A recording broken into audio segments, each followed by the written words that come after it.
इंडियामध्ये सगळ्यात मोठा प्रश्न हा आहे की मुलांना कॉम्पिटिशन काय ना हे शिकवलं जात नाही. या CETच्या विद्यार्थ्यांना आपल्या ॲप्लिकेशनचा काय फायदा होऊ शकतो? एक 45 ते 50 दिवसांचा टाइम पिरियड मिळतो MHT CETचं प्रिपरेशन करण्यासाठी. जे आत्ता 12वीची मुलं आहे त्यांना आम्ही करिअर गायडन्स पण प्रोव्हाइड करणार आहोत. करिअर गायडन्स म्हणजे काय की तुमचे आत्ता मार्क एवढे पडलेले आहेत, तुम्हाला त्या बेसवरती सगळ्यात बेस्ट कॉलेज कुठलं भेटू शकतं. मुलं क्लासला जातात, बरोबर. मुलं शाळेत पण जातात, परंतु त्यांच्या माइंडसेटमध्ये प्रत्येक गोष्ट अशी की इमॅजिनेशनमध्ये चालते. एखादा वाचलेला धडा लक्षात नसतो, पण एखादा बघितलेला पिक्चर मात्र आपल्या लक्षात राहतो. स्कूल्सने कंपल्सरी केलेलं आहे की व्हॉट एव्हर जो पण डेली होमवर्क आहे तो होमवर्क पण मुलांकडनं कंपल्सरी करून शाळेमध्ये पाठवायचा आहे.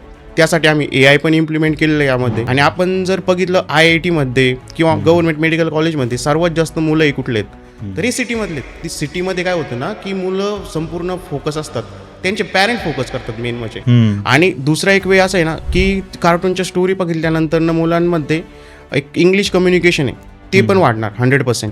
आणि इव्हन त्या स्टोरी बघून पॅरेंटचे सुद्धा इंग्लिश कम्युनिकेशन इम्प्रूव्हमेंट होऊ शकते. पालक सुद्धा स्वतः घरी बसल्या मुलांना इच अँड एव्हरी कन्सेप्ट शिकवू शकतात. म्हणजे एकदा की त्या विद्यार्थ्याला किंवा त्या मुलाला जर फॉर्मॅट समजला तर तिथे पालकांची पण काही गरज नाहीये. ॲब्सोल्युटली. की मुलांना तुमच्या जर मोबाईलचा नाद असेल तर तो मोबाईलचा नाद चांगल्या गोष्टीमध्ये कन्वर्ट करण्याचं अतिशय सुवर्ण संधी आहे. की काय होतं ना की मुलं जातात बाहेर XYZ कोर्सेस वगैरे करतात, तर तिथे मुलांना किती समजलं हे पॅरेंटला समजलेलं नसतं. हा पहिली दुसरीचा विद्यार्थी पण करू शकतो, एवढी इझी तुम्ही हे तयार केलेली. Yes correct. आता गव्हर्नमेंट कॉलेजला जायचं असेल तर नीट क्लिअर करावी लागेल, JEE क्लिअर करावी लागेल. जे 100% सिलेबस अवेलेबल आहे. ग्रेड 1 पासून ग्रेड 12 पर्यंत आहेत आणि यामध्ये संपूर्ण फाउंडेशन कव्हर केलेलं आहे. म्हणजे एखादा प्रश्नाचं उत्तर जर बरोबर दिलं तर ते बरोबर काय त्याचं पण मिळणार, आणि जे 3 चुकलेले आहेत किंवा चुकीचे ऑप्शन आहेत त्याचं पण स्पष्टीकरण तुम्ही त्याच्यामध्ये दिलेलं आहे. जेव्हा एखादा मराठी माणूस एखादा एवढा मोठा एवढा चांगला अजेंडा घेऊन जेव्हा प्लॅटफॉर्म उभा करतो तर खरंच तर त्याला तुमच्या सर्वांच्या सपोर्टची गरज असते.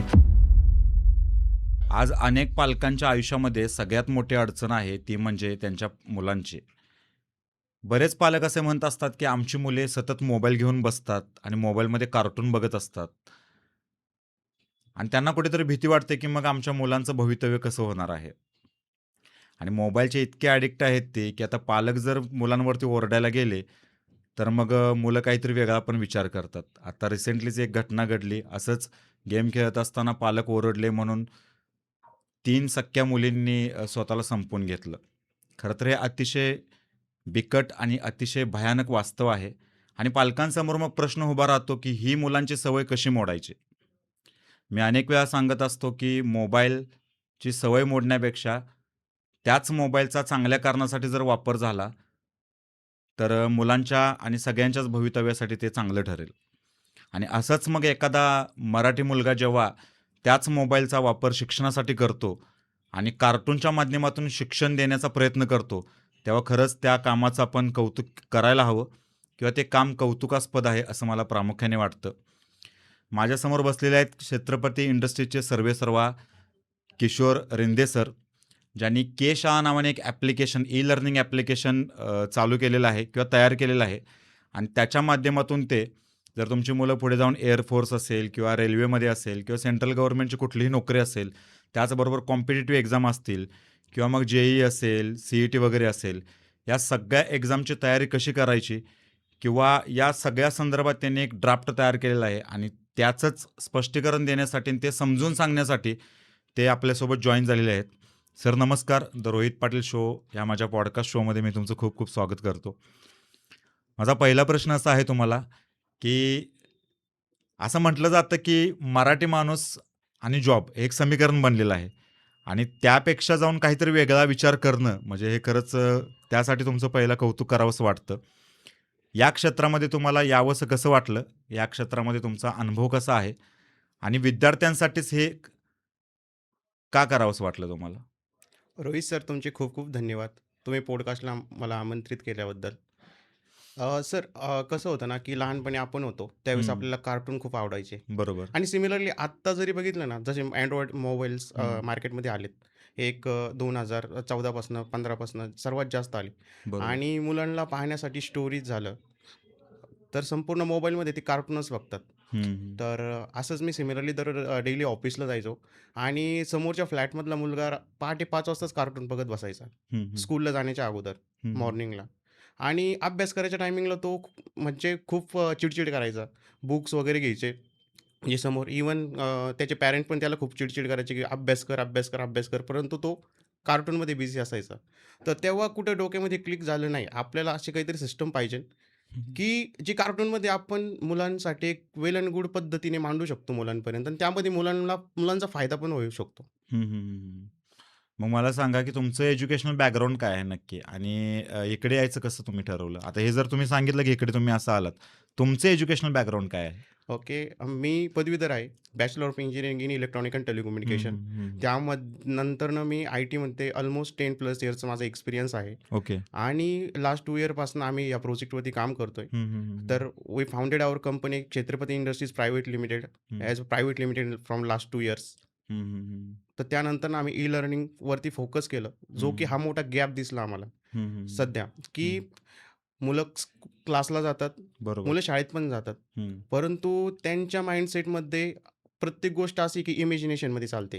हं, हं, हं, म्हणजे हं. प्रत्येक लहान मुलाची अशी एक माइंडसेटच असतो, हं, हं, की एक हं. स्टोरीप्रमाणे पाहतो आपण. बरोबर, आपण बरोबर. जर टॉम एंड जेरीचं म्हणजे उदाहरण घेतलं हं, किंवा हं. स्पायडरमॅन घेतलं, बरोबर. तर किंवा आपण आपल्या हं. टायमिंगला मूव्ही आला होता क्रिश.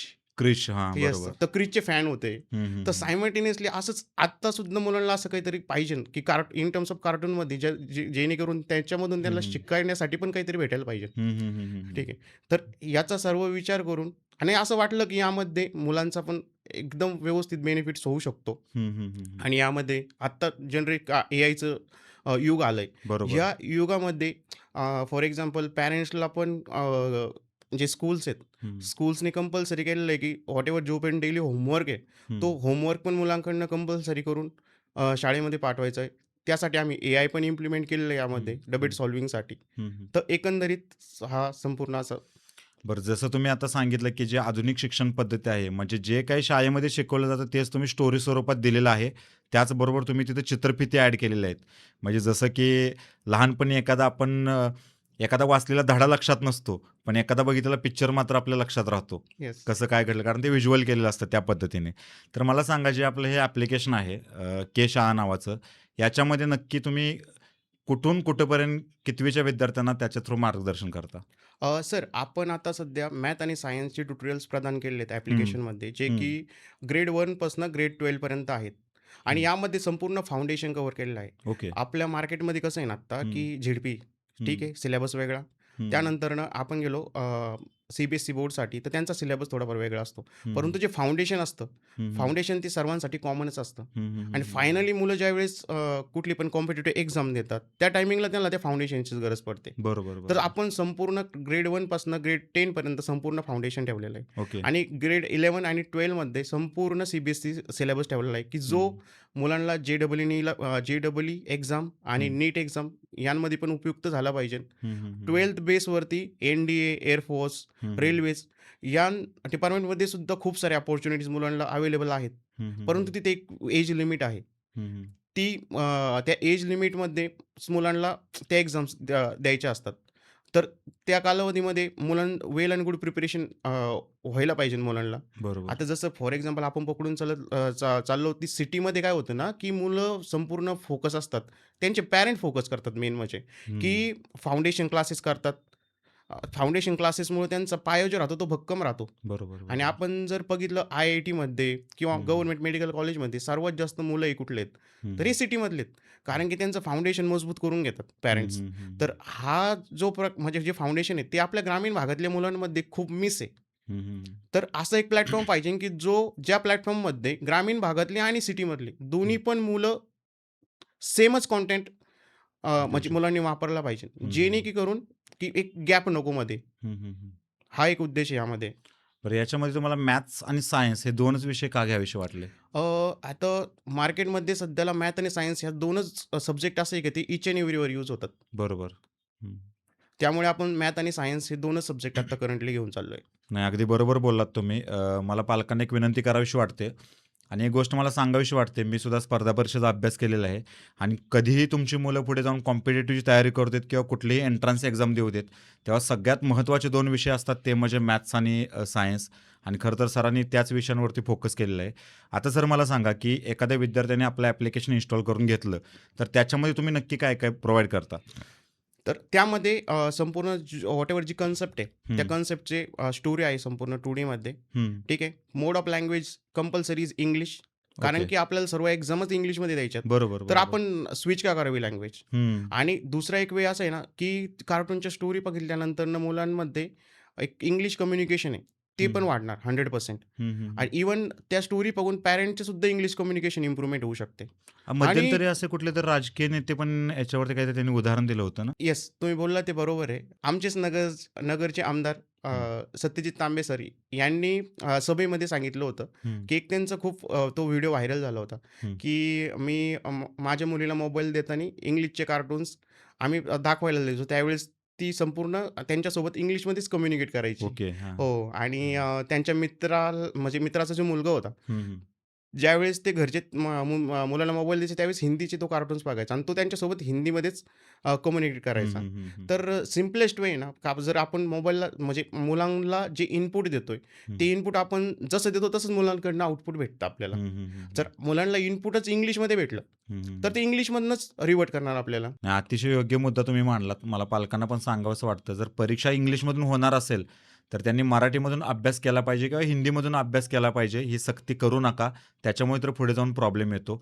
मला एक सांगा, एखादा विद्यार्थी एखादी टेस्ट देत असताना जर चुकला, तर त्यासाठी आपल्या ॲप्लिकेशनमध्ये काय तरतूद केलेली आहे? आपल्याकडे एआय फीचर्स आहे. हं, जी पण कन्सेप्ट आहे, आता आपल्या ॲप्लिकेशनची रचनाच अशी केलेली आहे, हं, की त्यामध्ये नोट्स असणार, व्हिडिओ पण असणार हं. आणि त्यासाठी सगळ्यात इम्पॉर्टंट डिबेट सॉल्व्हिंगसाठी एआय फीचर्स आहे. ओके. ओके. हं, तर नोट्समध्ये जो पण ज्यावेळेस स्टुडंट स्टडी करतोय, हं, तर त्या टाईमला व्हॉटएव्हर जो टॉपिक आहे, तो टॉपिक सिम्पली स्टुडंटने कॉपी करायचा, हं, एआय फीचर्सवरती पेस्ट करायचा हं. आणि एक्सप्लेनेशन विचारायचं. ओके. ओके. हं, लाइक अदर्स एआय जे पण आता सध्या मार्केटमध्ये ॲप्लिकेशन्स अवेलेबल आहेत तसंच. हं, हं, तर हं. सिमिलरली त्यांना व्हॉटएव्हर अंडरस्टँडिंगसाठी जी पण लँग्वेज यूज करायची, त्या लँग्वेजमध्ये ते कंटेंट घेऊ घेऊन शकतात ते जातो. आणि अंडरस्टँडिंग करू शकतात. हं, हं, हं.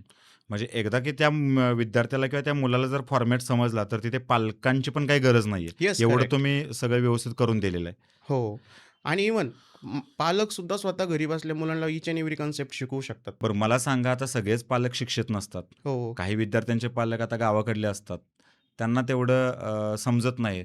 तर त्यांना सुद्धा सोयीस्कर असेल किंवा त्यांना सुद्धा समजेल अशा पद्धतीने आपलं ॲप्लिकेशन डिझाइन केलेलं आहे का? हो. एक एवढं सिम्पलेस्ट वे की ज्यांना फक्त थोडीफार इंग्लिश येते, हं, ते सुद्धा जे पण फुटेज आपण यूज केलंय 2D हं, ॲनिमेशनमध्ये, हं, हं. त्यावरूनच समजतं सगळं संपूर्ण की कन्सेप्ट काय आहे. ओके. बरं आता या ॲप्लिकेशनचा फायदा कुठल्या-कुठल्या विद्यार्थ्यांना होणार आहे? म्हणजे कुठून कुठपर्यंत आणि अजून कुणाला होणार आहे या ॲप्लिकेशनचा फायदा? ॲप्लिकेशनचा फायदा हाच ग्रेड 1 टू ग्रेड 12च्या मुलांना होणार आहे. बरं. आणि त्यानंतरनं जे पण कॉम्पिटिटिव्ह एक्झामची प्रिपरेशन ओके, करतात मुलं, ओके, ओके. त्यांना ॲज अ फाउंडेशन जे पण स्कूलचे बुक रीड करायला करावं लागतात हं, मॅथमॅटिक्स, सायन्सचे, हं. ते पण यूज करू शकतात मुलं ॲप्लिकेशनचा okay. As a foundation cover करण्यासाठी. हं, हं. मग याच्यातून टेस्टची काय रचना वगैरे दर आठवड्याला किंवा दर मंथली वगैरे असं, की विद्यार्थ्यांचं आकलन होण्यासाठी, की त्यांचा अभ्यास कुठेपर्यंत किंवा त्यांची तयारी कुठेपर्यंत झाली? ॲब्सोल्युटली आपण यावरती काम केलेलं आहे. जेवढं आपण शिकतोय, हं. तर त्याचं मूल्यमापन असणं खूप गरजेचं आहे. अगदी बरोबर. ठीक आहे. हं, तर हं, आम्ही प्रत्येक मंथली टेस्ट ऑर्गनाइज करणार आहोत. हं, त्यामध्ये मुलांना पहिली गोष्ट म्हणजे ग्लोबल जे मार्केट आहे, हं, की मुलांना ग्लोबल कॉम्पिटिशन समजतंय ज्यावेळेस ते ग्रेड 10ला जातात तेव्हा. हं, हं, त्यानंतरनं हं, ग्रेड 12ला जातात तेव्हा. ज्यावेळेस हं, स्टेट बोर्डची एक्झाम असते तेव्हा. हं, हं. तर आपण ट्राय केलंय, की आपण एव्हरी मंथली एक टेस्ट ऑर्गनाइज करणार. ओके. ग्रेड 1 टू ग्रेड 12 पर्यंत. हं, हं, हं, ओके. हं, त्यामध्ये मॅक्स टू मॅक्स स्टुडंटनी पार्टिसिपेट केलं पाहिजे, की हं, जेणेकरून त्यांना समजायला पाहिजे, की कॉम्पिटिशन काय असतं. हं, हं, हं. इंडियामध्ये सगळ्यात मोठा प्रश्न हा आहे, की मुलांना कॉम्पिटिशन काय आहे ना, हे शिकवलं जात नाही. अगदी बरोबर. 10th हं, स्टँडर्डपर्यंत. हं, हं, हं, तर त्या अगोदर त्यांना कॉम्पिटिशन माहिती पाहिजे. हं, तर यामध्ये प्रत्येक मंथली आपण टेस्ट घेणार. हं. तर त्या टेस्टमध्ये जे पण टॉप रँकर्स असणार, त्यांना ओके, प्राइजेस प्रोव्हाईड करणार. ओके. ओके. आणि हं, त्यानंतरनं at the end of the year, हं, एज्युकेशनल इयर, हं. तर ऑफलाईन एक एक्झाम असणार. जे बरं. पण टॉप 1000 मुलं असणार. हं, तर त्या मुलांमध्ये आपण एक फिजिकल टेस्ट घेणार ओके. XYZ स्कूलसोबत कनेक्शन करून हं, किंवा even we will organize our own हं, सेटअप समवेअर. हं, तर तिथे जो पण मुले टॉप करतील हं, तर हं. त्यांना ॲज अ मनी सुद्धा प्राईज असणार ओके, आणि ओके. इव्हन हं, त्यांना आपण व्हॉटएव्हर जे नेक्स्ट इयरचे कोर्सेस आहेत ते पण हं, हं, ऑब्व्हियसली त्यांना फ्रीमध्ये देणार. हं. सुरुवातीलाच तुम्ही सांगितलं आणि अतिशय महत्त्वाचा मुद्दा मांडलात, की एखाद्या क्षेत्रात यश मिळवायचं असेल तर त्याचं फाउंडेशन स्ट्राँग असणं खूप गरजेचं आहे. जसं की एखादी मोठी बिल्डिंग उभा करायची म्हटली तर त्याचा पाया मजबूत असणं गरजेचं आहे. आणि तुम्ही जे काम करताय ते विद्यार्थ्यांच्या पायावरती करताय. तर मला पालकांना सांगावसं वाटतं, की मुलांना तुमच्या जर मोबाईलचा नाद असेल, तर तो मोबाईलचा नाद चांगल्या गोष्टीमध्ये कन्व्हर्ट करण्याचं अतिशय सुवर्ण संधी आहे. जर एखाद्या पालकांना त्यांच्या पाल्याला घेऊन तुमच्यापर्यंत जर पोहोचायचं असेल, तर ते कशा पद्धतीने पोहोचलं पाहिजे? आपण स्क्रीनवरती जो नंबर दिलेला आहे खाली, ओके, तर ओके. तिथून पॅरेंट्स आपल्यासोबत इन टच कनेक्ट करू शकतात. कनेक्ट करू त्याच्यानंतर शकतात. तुम्ही सगळी माहिती देऊ शकताच. येस, माहिती त्यांना प्रोव्हाईड केली जाईल. बरं. आपलं ॲप्लिकेशन प्ले स्टोअरवरती पण आहे का? येस, प्ले स्टोअर, ॲप स्टोअरवरती अवेलेबल आहे. परंतु जो युजर आयडी आणि पासवर्ड आहे, ओके. तो आम्हीच प्रोव्हाईड करणार आहोत हं, हं, हं. पॅरेंट्ससाठी. हं, हं, हं. याच्यामुळे चुकीच्या गोष्टी घडण्याची शक्यता कमी होते. येस, आता हं. कसं आहे, की मोस्ट ऑफ द पॅरेंट्स आपले अनएज्युकेटेड आहे. ओके. संपूर्ण ॲप्लिकेशनचा फ्लो त्यांना माहीत नसतो. बरोबर, तर बरोबर. पहिल्यांदी त्यांना सांगणं खूप गरजेचं असतं, हं. की कुठून कुठे जायचं. हं. त्याची अवेअरनेस करून देणं सिस्टमचं. हं, आता हं. मोस्ट ऑफ द टाईम्स काय होतं ना, की आपण डायरेक्ट युजर इंटरफेस यूज करण्यासाठी कुणालाही दिला, ओके. की आपण वेल एज्युकेटेड होतो. ज्यावेळेस Android मोबाईल आपल्याकडे आला तेव्हा. बरोबर, बरोबर. आपण स्ट्रगल केलं पहिल्यांदा, कुठले फीचर्स कुठे आहेत, कुठले फीचर्स कुठे आहेत. हं, हं, हं, हं. जर जस्ट लाईक आपल्याला जर पहिल्यांदा एक एक इन्फॉर्मेशन व्हिडिओ भेटला असता, की हं. कुठे कुठले फीचर्स आहेत वगैरे, वगैरे. हं, आपण हं, जसं की हं. आता सध्याच्या कंडिशनला जी पण गोष्ट आपल्याला नवीन शिकायची आपण YouTubeवरती जातो, सर्च करतो हं. आणि आपल्याला माहिती भेटते. हं. सिमिलरली तसं इन्फॉर्मेटिव्ह व्हिडिओ पहिल्यांदा पॅरेंट्सला भेटणं खूप गरजेचं आहे. हं, त्याने हं. निगेटिव्हिटी जी असते ना, ती निगेटिव्हिटी पसरत नाही. हं, हं, हं, तर हं. ह्या गोष्टीची काळजी घेता आम्ही युजर आयडी आणि पासवर्ड पॅरेंट्सला कंपनीच्या साईडने प्रोव्हाईड करणार आहोत. मराठी माणूस व्यवसाय क्षेत्रात मोठा होऊ शकत नाही याचं कारण तुम्हाला कळालं असेल. याचं कारण आहात तुम्ही स्वतः. कारण Instagram बघा, Facebook बघा, YouTube बघा, या सर्वांना आपण एवढं अटेन्शन देतो. पण दुर्दैवाने या सगळ्यांचे जे कोणी फाउंडर असतील ते सगळे परकीय आहेत, परदेशातले आहेत. जेव्हा एखादा मराठी माणूस एखादा एवढा मोठा, एवढा चांगला अजेंडा घेऊन जेव्हा प्लॅटफॉर्म उभा करतो, तर खरंच तर त्याला तुमच्या सर्वांच्या सपोर्टची गरज असते. तर मला वाटतं की सरांनी जसं सांगितलं तसं स्क्रीनवरती सरांचा मी नंबर देतोय. डिस्क्रिप्शनमध्ये त्यांचे डिटेल्स देतोय. के-शाळा नावाचं जे ई-लर्निंग ॲप त्यांनी जे डिझाइन केलेलं आहे, ते एकदा नक्की बघा. काही प्रॉब्लेम्स असतील तर त्यांना तुम्ही कॉन्टॅक्ट करू शकता. आता इथून पुढे तुमचा अजेंडा काय आहे याच्यामध्ये? तर आपला मेन अजेंडा हा आहे, की पॅरेंट्सनीच मुलांना घरीच फाउंडेशन त्यांचं मजबूत करायला पाहिजे. हं, हं, हं. ठीक आहे. मेन हा आहे, हं. की काय होतं ना, की मुलं जातात बाहेर बरोबर. XYZ हं, कोर्सेस वगैरे करतात. हं. तर तिथे मुलांना किती समजलं हे पॅरेंट्सला समजलेलं नसतं. बरोबर, आणि जर बरोबर. पॅरेंटनी स्वतः स्टुडंटला म्हणजे सपोज त्यांच्या मुलांना जर टीच केलं, तर हं, त्यांना पण समजतं, की आपल्या मुलांची सध्या किती कॅपॅसिटी आहे. आता हं, असं झालंय ना, आपण वेल एंड गुड एज्युकेटेड बनलोय आत्ता. आत्ताचे हं, जे पॅरेंट्स आहेत, ऑलमोस्ट सगळे वेल एज्युकेटेड आहे. हं, हं, असं नाही, की आपली जी पिढी आहे, हं. ती मोस्ट ऑफ दी आता सोशल मीडियामुळं बऱ्याचशा प्रमाणामध्ये इंग्लिशसोबत जुळलेली. ठीक आहे. तर पॅरेंटनी स्वतःच्या मुलावरती स्वतः लक्ष द्यायला पाहिजे. बरोबर, बरोबर. आपण दिवसभर काम करतो. हं, काम केल्यानंतर व्हॉटएव्हर मनी जो आहे, आपल्या हं, मुलांच्या एज्युकेशनवरती खर्च करतो. परंतु तो खर्च झालेला आहे. त्यामध्ये आपला मुलगा कितपत सध्या ग्रास झालेला आहे आणि त्याचं सध्या एज्युकेशन किती अंडरस्टँडिंग आहे, हे हं. मोजमाप ठेवणं पण हे पॅरेंटचं काम आहे. नाही म्हणजे याच्यामधून जे बाहेर लाखो रुपये भरून आम्ही जे क्लासेस वगैरे करतो, ते क्लासेस करायची काही गरजच नाही पडणार. येस, कारण येस. पालक करेक्ट. कुठेतरी वेळ देत नाहीत विद्यार्थ्यांकडे. शाळेकडे पण त्यांचं दुर्लक्ष होतं म्हणून तर त्यांना कुठेतरी क्लासेस लावावे लागतात आणि त्यासाठी आपले पालक लाखो रुपये खर्च करतात. पण तेच तुम्ही ॲप्लिकेशनच्या माध्यमातून देण्याचा प्रयत्न करताय. Yes, correct. हं, आपल्या एआय फीचर्सचा यूज करून पॅरेंट क्विक जे होमवर्क्स आहेत, हं, त्याचा पण हं. गाईडन्स स्वतः मुलांना देऊ शकतात. ओके. आणि इव्हन जे पण स्टुडंट हं, ग्रेड 5च्या वरती ज्यांना समजतंय, की हं, होमवर्क कसा करायचा. हं, हं, आता कसं क्वेश्चन आहे, हं, परंतु ॲन्सर त्यांना भेटत नाही. हं, ते इझिली एआय फीचरचा यूज करून त्याचे जे ॲन्सर आहे किंवा हं, अंडरस्टँडिंग आहे त्या कन्सेप्टची, ते हं. इझिली करू शकतात. हा 1ली-दुसरीचा विद्यार्थी पण करू शकतो. एवढी इझी तुम्ही हे तयार केलेली आहे येस, तुमचं. Yes, correct. 1ली, ओके. 2रीचे सुद्धा जर मुलं मोबाईल ओपन करून हं, व्हॉटएव्हर त्यांना जो कंटेंट पाहिजे तो हं, XYZ ॲप्लिकेशनवरती जाऊन सर्च करू शकतात. हं, तर हं, हं. सिमिलर वे आपल्या ॲप्लिकेशनवरती पण इझिली ते स्टडी करू शकतात. तुम्हाला काय वाटतं याच्यातून मुलांचं इंग्लिश इम्प्रूव्ह होऊ शकतं? शुअर 100% होणार. जर मुलं कार्टून बघितल्यानंतर त्यांना जे पण dialogue so and so X Y Z कार्टूनचे जर येऊ शकतात, ओके. जे सोपं कार्टूनमध्ये वापरलेली इंग्लिशची जी रचना आहे, हं, ती एकदम सुव्यवस्थित आहे. हं, जे की इव्हन जे पॅरेंटला इंग्लिश कम्युनिकेशनचा इश्यू म्हणजे जो प्रॉब्लेम फेस करताय, हं. तरी कार्टून बघितल्यानंतरनं पॅरेंट्ससुद्धा वेल अँड गुड इंग्लिशमधून बोलू शकतात. लँग्वेजचे काय ऑप्शन दिले त्याच्यामध्ये? यामध्ये आपण फक्त इंग्लिश लँग्वेज यूज करतोय. ओके. कारण की आपल्याला जर सर्व एक्झामच इंग्लिशमध्ये द्यायच्यात, हं, तर आपण का दुसऱ्या लँग्वेज यूज करावी? हं, हा हं. पर्सनल मला वाटतं. बरोबर, बरोबर. आत्तापर्यंत काय होतं, XYZ कंपन्या मार्केटमध्ये आल्या आणि त्यांनी लँग्वेज दिल्यात. हं. परंतु त्यामध्ये फायनली लॉस कोणाचा होतोय? मुलांचा होतोय. आपली जर एक्झामच टोटल इंग्लिशमध्ये आहे, तर आपण का दुसऱ्या लँग्वेजमध्ये जायचं? बरोबर, जर बरोबर. आपल्याला 1, 2, 3 न म्हणता जर 1, 2, 3 पासूनच चालू केलं, हं, हं, तर हं. आपण का पाठीमागे राहू? बरोबर, बरोबर. आणि इंडियाचा सगळ्यात मोठा प्रश्न आहे, की इंग्लिश कम्युनिकेशन. हं, हं, हं. यूएसवाल्यांचं का बेस्ट राहतं? त्यांचं लहानपणापासूनच इंग्लिशमध्ये गेलं. हं, यूकेवाले पण लहानपणापासूनच इंग्लिश शिकतात. त्यांना दुसऱ्या लँग्वेजची अवेअरनेसच नाही. आपल्या इथे काय होतं मल्टिपल लँग्वेज आहेत. आपला मेंदूची मेमरी तर 100% सारखीच आहे ना, बरोबर, बरोबर. तर ती मल्टिपल लँग्वेजमध्ये डिव्हाईड केली जाते. बरोबर, त्यामुळे बरोबर. प्रॉब्लेम्स येतो आपल्याला. आपण थिंक मराठीमध्ये करतो आणि बोलतो इंग्लिशमध्ये. हं, हं, हं, हं. तर आपण जर इंग्लिशच पहिल्यांदा माइंडसेटमध्ये घेतलं, तर मुलांचा इंग्लिश स्पीकिंगचा प्रॉब्लेम पण सॉल्व्ह होईल. हं, हं. आता तुम्ही एम-पी-एस-सी प्रिपरेशन केलं. बरोबर. तुम्हाला माहिती असेल, की मोस्ट ऑफ द इंटरव्ह्यूमध्ये इंग्लिश कम्युनिकेशनमुळे सुद्धा मुलांना रिजेक्ट केलं जातं. आय-टीमध्ये सुद्धा तेच आहे ना. बरेच मुलं म्हणतात, की आय-टीमध्ये जॉब नाहीत. पण मी तर म्हणतो लाखो जॉब आहेत, पण आपली पोरं इंटरव्ह्यूमध्येच कमी पडतात. इंटरव्ह्यूमध्ये कमी पडण्याचं कारण पोरांचा इंग्लिश प्रॉब्लेम आहे. येस, इंग्लिश कम्युनिकेशन खूप मस्ट आहे. येस. म्हणजे इंग्लिश तर याच्यातून इम्प्रूव्ह होणारच आहे. Yes, sure. आता मला एक सांगा, काही विद्यार्थ्यांचं डॉक्टर होण्याचं स्वप्न असतं. हो. काही विद्यार्थ्यांना इंजिनिअरिंगला जायचं असतं आणि सगळ्यांनाच गव्हर्नमेंट कॉलेजला जायचं आहे. आता गव्हर्नमेंट कॉलेजला जायचं असेल तर नीट क्लिअर करावी लागेल, जे-डबल-ई क्लिअर करावी लागेल. आपलं जे ई-लर्निंग ॲप आहे, या माध्यमातून त्या विद्यार्थ्यांना काय फायदा होऊ शकतो का? आपल्या ई-लर्निंग ॲप्लिकेशनमध्ये ग्रेड 11 आणि ग्रेड 12 हं. चे 100% सिलेबस अवेलेबल आहे. ओके. जो की जे-डबल-ई आणि नीटसाठी तो सिलेबस यूज होतो. हं, हं, तर हं. सिलेबस व्हॉटएव्हर जो पण सिलेबस आपल्या इथे अवेलेबल आहे, तो सेम 2D कार्टूनमध्ये संपूर्ण स्टोरीज अवेलेबल आहे. ओके. ओके. सर मुलांना प्रिपरेशन करावं लागतं 1 इयर्स, 2 इयर्स.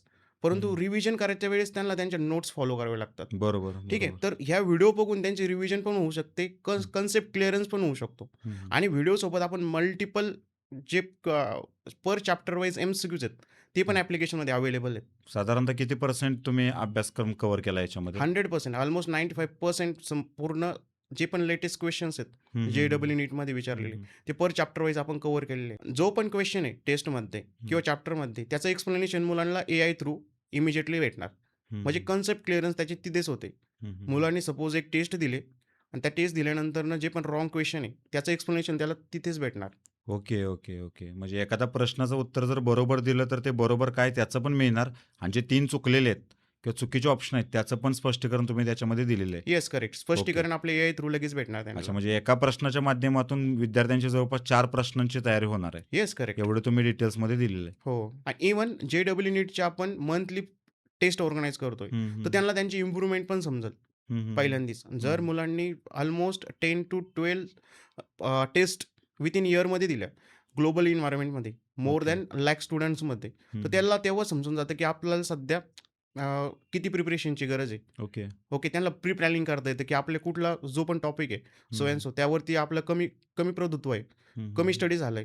हं, हं, हं. तर त्यांना फोकस करता येईल त्यावरती. हं, हं, स्वतःचं हं. मेजरमेंट करता येईल आणि जोपर्यंत मुलं स्वतःचं मेजरमेंट करणार नाही, तोपर्यंत त्यांना फायनल आउटपुट भेटणार नाही. अगदी बरोबर आहे. आता पुन्हा एकदा सांगा, की तुमच्यापर्यंत जर पालकांनी पोहोचायचं असेल, विद्यार्थ्यांनी पोहोचायचं असेल, तर कसं पोहोचलं पाहिजे? आमच्यासोबत कनेक्ट करण्यासाठी आपल्या स्क्रीनवरती जो नंबर आहे, त्या नंबरवरती पॅरेंट्सने किंवा विद्यार्थ्याने WhatsApp करायचं आहे. WhatsApp केल्यानंतरनं त्यांना टीम रीच आउट करेल, डेमो व्हिडिओज शेअर करेल आणि ॲप्लिकेशन ॲक्सेस करण्यासाठी युजर आयडी आणि पासवर्ड प्रोव्हाईड करेल. सर मला आता सांगा, की 12वीची बोर्ड एक्झाम अगदी 4-5 दिवसांवरती आलेली आहे. 12वीची एक्झाम जशी संपेल, तसं मुलांच्या डोक्यामध्ये एकच असणार आहे, की सीईटी एक्झाम क्लिअर करणं आणि जास्तीत जास्त चांगले मार्क मिळवणं. ह्या सीईटीच्या विद्यार्थ्यांना आपल्या ॲप्लिकेशनचा काय फायदा होऊ शकतो का? MHT CETच्या मुलांसाठी आपण नोट्स प्रोव्हाईड केलेले आहेत ॲप्लिकेशनमध्ये आणि ओके. मल्टिपल एम-सी-क्यूज प्रोव्हाईड केलेले आहेत.